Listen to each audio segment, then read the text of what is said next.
probably heard of a black hole, right? There's a lot of talk about Stephen Hawking and black holes. A black hole is, to make it simple, is basically a collapsed star.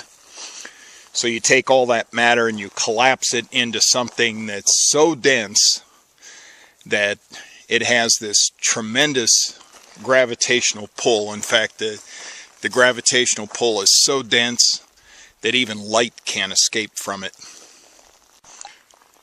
Now there's this controversy going on in physics about whether information that enters a black hole can ever leave it. And thinking about information in terms of physics is a little bit complicated, but I'll just make it simple. The information can be anything that goes in. It can be a single atom or a proton that goes into a black hole. Does it ever escape? And there's a theory that, you know, with time, black holes sort of evaporate or melt. However you want to look at that, but that matter actually does escape black holes with time, and that eventually they break down. Not in any kind of time frame that we can grasp, longer than the what we believe to be the existence of the universe is the amount of time it would take to break down a black hole. But anyway, that's the point is that there is this great controversy about whether information can ever escape a black hole. And I think that's interesting. I think it has some business application. When I look at business meetings, you probably see where this is going already. But when I look at business meetings, I say very little light can get into a business meeting, let alone escape it. Now, does information get out of a business meeting? Well, it may leak, of course. But what I'm wondering is whether anything of value ever gets out of a business meeting. And I have a cure for that. I have a cure for business meetings that are non-productive. And I'd like to propose a black hole theory of information escape that you can apply to business meetings. So here it is, how to get more done at a business meeting. Actually, how to get anything done at a business meeting. The first thing I always recommend, and this always shocks people, it turns them off, and then immediately they say, no, we're not going to do it. But you got to think about this for a minute, and that is, you need to have more meetings. If you don't get anything done at business meetings, it's because you don't have enough meetings. You need to have more meetings.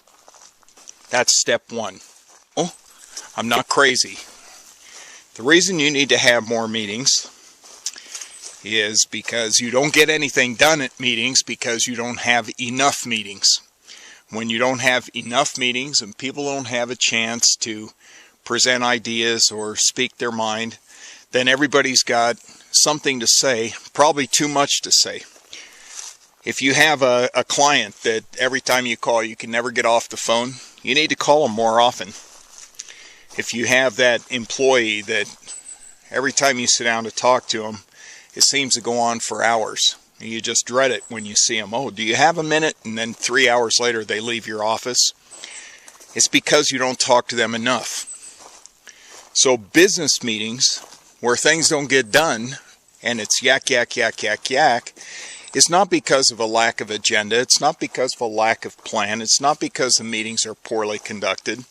It's because people don't have a chance to express what's going on with them often enough. They don't have a chance to give their ideas.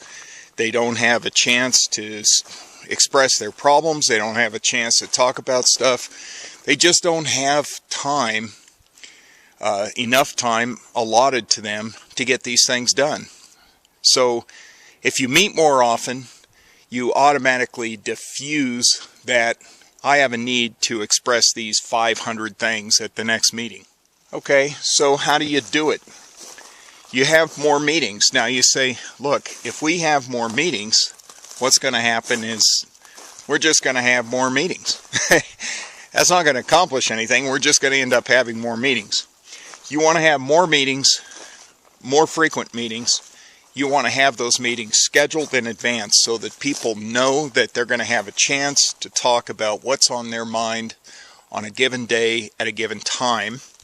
And you want a time limit for the meeting, and you want to stick with it. As long as everybody knows that we're going to meet Tuesday at 10 a.m., we're going to finish at 11:30, no matter what, then people tend not to hog all the time. They tend not to dominate the meeting because they know we're only going to meet for 90 minutes, and it's going to happen on Tuesday at 10. We're going to meet from 10 to 11:30, and that's it. So as long as everybody knows the rules, they tend to move things along a little bit faster. Also, people are more willing to attend a meeting that they know is only going to last an hour and a half.